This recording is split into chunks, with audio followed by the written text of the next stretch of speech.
And in the mind, we have the conscious and we have the subconscious. Another way to think of this as we have the thinking mind and we have the emotional mind. Now, I'm sure you all have heard about the conscious and the subconscious, and you hear, well, you have these subconscious thoughts, but this really helps us understand the difference between the conscious thinking mind and the subconscious emotional mind. Now, the conscious mind, this part of the mind can do a couple of things. It can think, it can reason, it can accept or reject an idea, it can imagine things, and it houses the greatest power that you personally have, which is your ability to choose. Your logical thinking conscious mind can choose what to think and what not to think. It has that ability. This is usually what we think of when we think about the brain or the mind, this conscious thinking mind. Underneath that, what we have is the subconscious mind. Now, the subconscious mind cannot think at all. It cannot reason. It cannot imagine. It can't reject any idea. What that means is it has to accept anything that's put into it.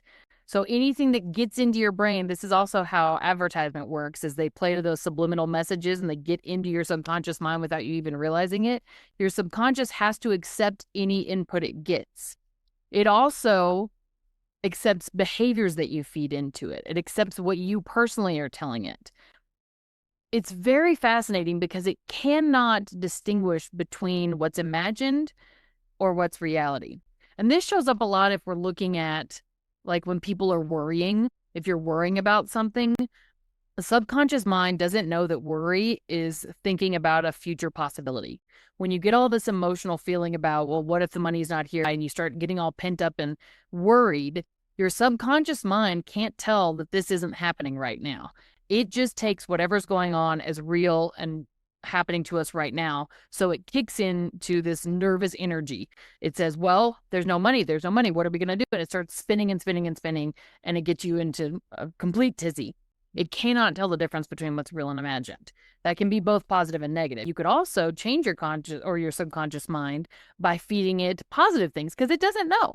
You could start telling it, this is where affirmations come in. You start telling it, everything is great, people are always buying, and you feed it over and over enough, the subconscious mind has to take that input because it cannot tell the difference between truth and reality. The only thing the subconscious mind can do is recognize patterns. It is designed to recognize patterns. People often refer to this as kind of the reptilian mind, the most basic mind that we have. The subconscious is constantly looking for patterns. That's how it identifies the world. That's how it makes sense of the world. That's what's going on when you're teaching a baby, this is a ball. You're putting into the subconscious mind what a ball is. It's recognizing that pattern so that when it sees another round object in the future, it says, I know that pattern is a ball. And the main point of the subconscious mind is just to keep you alive. It's also to get you to the point of procreation. So all it cares about is not dying and procreating. This is, again, why advertisements are so incredibly effective, especially when they do things like have sex in some way, like sex appeal. It gets into your subconscious mind because that's what the subconscious mind does. It keeps you alive and it furthers the human race.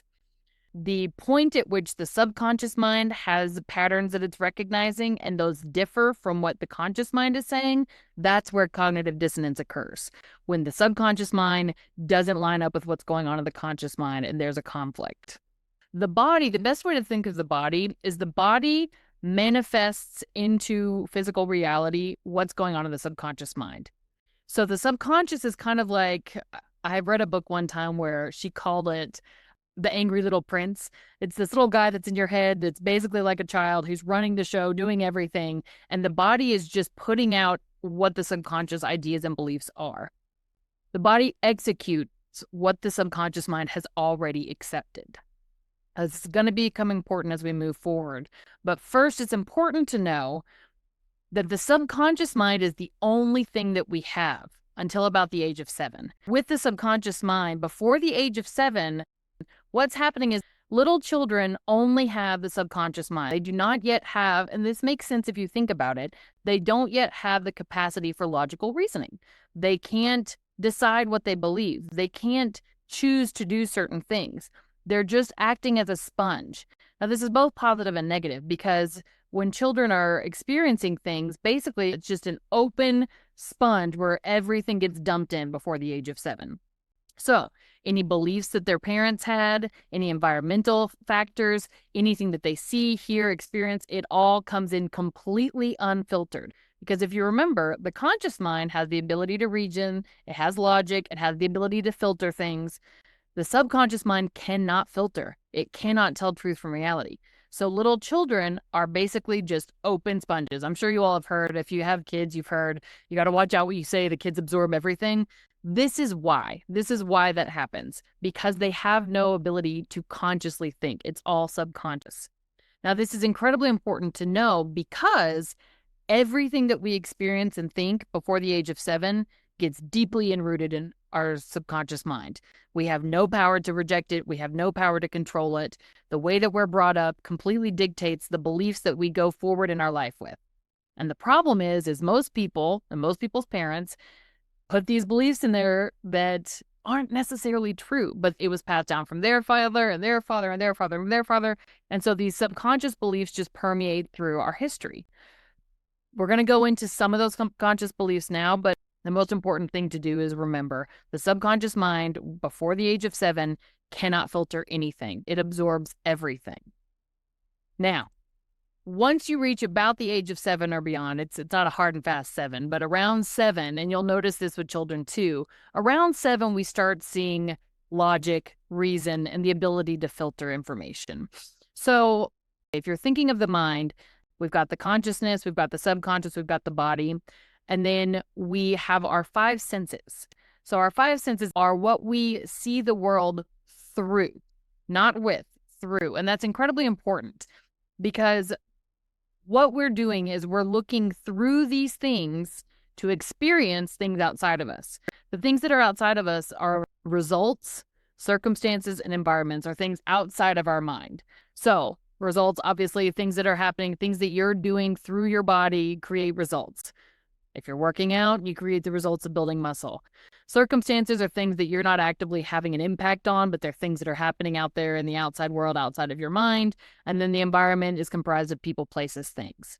The way that the mind starts processing this information is through these senses, and then it filters through the consciousness and then gets into the subconscious.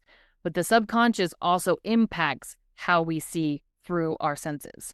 In other words, this goes both ways. So we can input information into the subconscious, and the subconscious is putting information out, and then we see through our senses based on what the subconscious beliefs are. Another way to think of this is to think of it as your conscious mind determines the what, and the subconscious mind determines the how. In other words, we see something out in the world, we objectively see, let's see, a person or a place or a thing. We go through our senses, we see that what, and then the subconscious tells us how to think about that thing.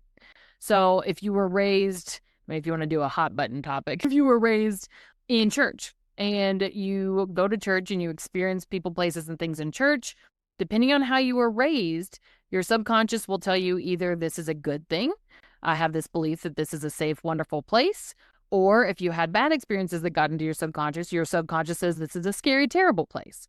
It's all subjective based on what the subconscious has as the deeply embedded beliefs. And again, those beliefs are input into you by your family and your experiences and everything before you're 7. And then after that, you filter things through to the subconscious.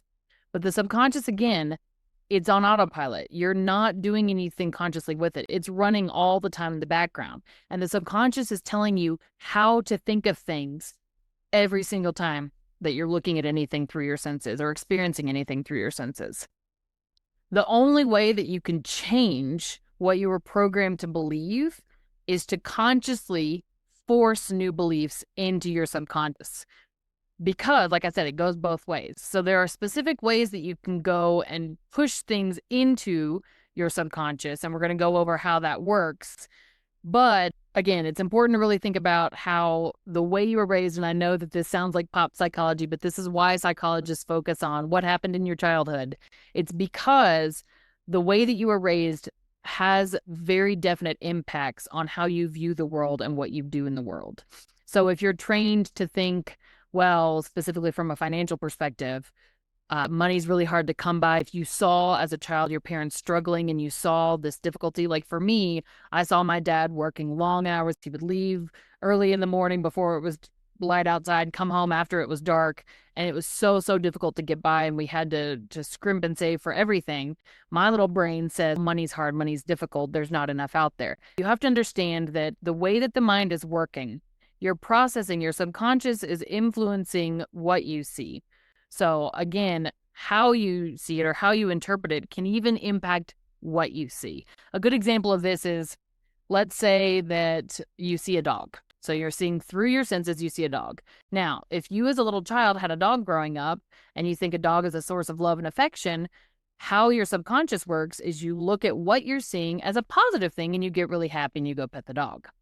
If, when you were a small child, a dog attacked you, or you heard of stories of a dog attacking, or dog scared you, then you see a dog outside in the environment and you look at this through your senses, what you see is danger.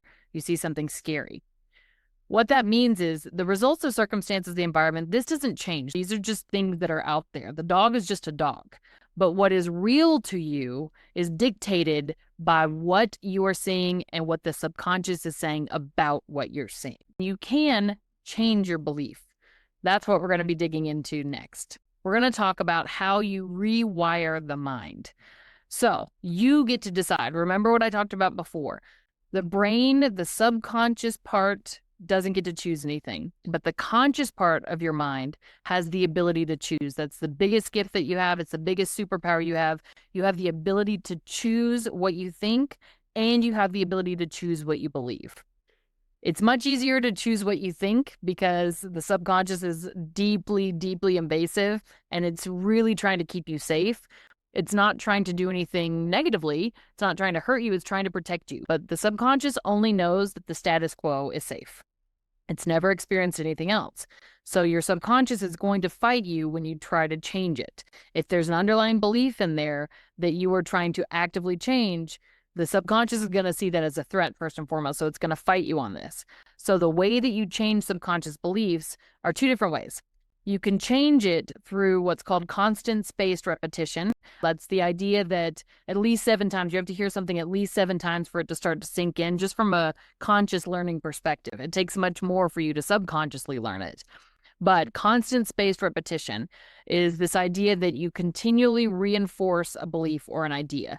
Now, if you just do, like, people use affirmations and they say, well, these affirmations don't work. Like, I'm sure you guys have all heard people saying, you know, I'm so abundant, I'm so abundant. And they sit there and they say, I'm so abundant in the mirror 10 times, like the Blair Witch Project, thinking that's going to get into their brain and work. And then they're shocked when the next day they don't feel abundant. It's because, number one, they probably don't really want to believe it. They're just doing an affirmation.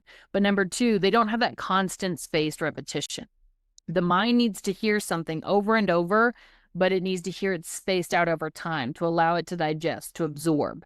So constant spaced repetition is important for changing underlying beliefs. If you identify a belief in yourself that you want to change, you need to consistently, regularly work on changing that belief.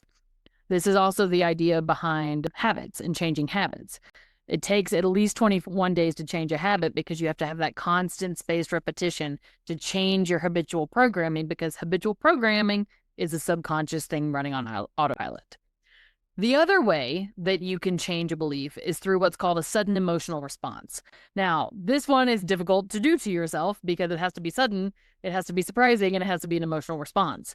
But I mean, like an extreme example would be if you're trying to change a belief that you're not wealthy, you're trying to say, no, I'm abundant, I have all this money, and then one day you win the lottery for $100 million, then that's an emotional response, like, God, I'm rich. It's a very silly notion. But another way to think of it is, if you've always had, let's say you've always had a self-esteem issue, or you've always had negative thoughts about how you look or how you feel, and you're walking past someone talking about you and you hear them say, I wish I looked like her, she's gorgeous. Then you have this sudden emotional response where you think, oh, I'm a beautiful person. And this sudden response in your system changes that underlying belief, or it starts to. And you think, okay, now we have this sudden emotional response that's changing the underlying belief. But the way to consistently change your subconscious beliefs is through that constant spaced repetition. So remember, our consciousness has logic, reason. It's the filter through which we judge things. But the subconscious is what's operating the show. The subconscious is the thing that's dictating how we think about things. Looked at another way, the conscious mind is dealing in terms of what are we seeing, what are we hearing, what are we dealing with, and the subconscious is telling us how to think about what we're experiencing, how to think about what we're seeing, how to think about what we're thinking, honestly. Remember, we talked about what the conscious can do and what the subconscious can do. The conscious is that filter. It can think, it can reason, it can reject, it understands imagination, it has the power to choose, and that is your greatest ability consciously. But the subconscious cannot think, it cannot reason, it cannot tell fact from reality or imagination from reality. It takes whatever we input into our system. It only operates on pattern recognition. And pattern recognition is huge because that subconscious is underlying what's going on in our brains and looking for pattern. Remember, the subconscious has two functions. It's there to keep you alive, and it's there to help you reach the age of procreation. It's just trying to keep you alive and further the species. It's not thinking about anything else. But what's important to understand about this is the subconscious, how it looks at the world and how its beliefs are formed, comes out through our actions. So our actions are dictated by what our subconscious mind is doing. And it operates subconsciously. So a lot of the times we don't even recognize what we're doing and the actions we're taking. So we don't recognize what the body or what our brains or what we're physically doing, how it's impacted by what the subconscious is thinking underneath it all. Remember, the body executes what the subconscious mind has already accepted. So our actions are a direct mirror into what our subconscious brain is thinking. Before the age of 7, everything was just dumped into our subconscious mind. It was just an open cup. Everything came in. We had no ability to filter it, no way to reason anything. Our conscious mind was not yet formed. So a lot of our beliefs came in at that age of 7, and they've been stuck there because we haven't actively changed them at all. Your subconscious beliefs start before you're 7, and they're in there without any filter before the age of 7. We talked about how do you change those subconscious beliefs. There are two main ways to do it. You change your subconscious beliefs through constant spaced repetition, so hearing the same thing over and over. And psychologically, it's been proven that we need to hear something at least 7 times for us to get that starting to stick in our mind. The other way that you can do it is through a sudden emotional response. Now, a couple of things I want you all to take away from this. Everything else that's in your brain was put there by someone else. You can decide with your conscious mind to change that belief. If you rewire your mind, you can change your belief.